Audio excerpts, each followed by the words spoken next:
লালমনিরহাট সীমান্তে বিএসএফের গুলিতে বাংলাদেশি যুবক নিহত। মোহাম্মদ রুহুল আমিন রাসেল, লালমনিরহাট জেলা প্রতিনিধি। লালমনিরহাটের হাতীবান্ধা উপজেলার বনচৌকি সীমান্তে ভারতীয় সীমান্তরক্ষী বাহিনী বিএসএফ এর গুলিতে খাদেমুল ইসলাম ২৮ নামে এক বাংলাদেশি যুবক নিহত হয়েছেন।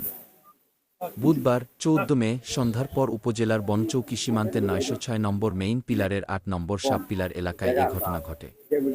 নিহত খাদেমুল ইসলাম গোতামারি ইউনিয়নের আমঝোল এলাকার আমজাদ হোসেনের ছেলে বলে জানা গেছে। স্থানীয় ও পারিবারিক সূত্রে জানা যায়, বুধবার সন্ধ্যায় খাদেমুল ইসলাম সহ কয়েকজন স্থানীয় বাসিন্দা সীমান্তবর্তী এলাকায় মাছ ধরতে যান। এ সময় ভারতের ৭৮ বিএসএফ ব্যাটালিয়নের টহলরত সদস্যরা তাদের লক্ষ্য করে গুলি চালায়। গুলিবিদ্ধ হয়ে ঘটনাস্থলেই নিহত হন খাদেমুল ইসলাম।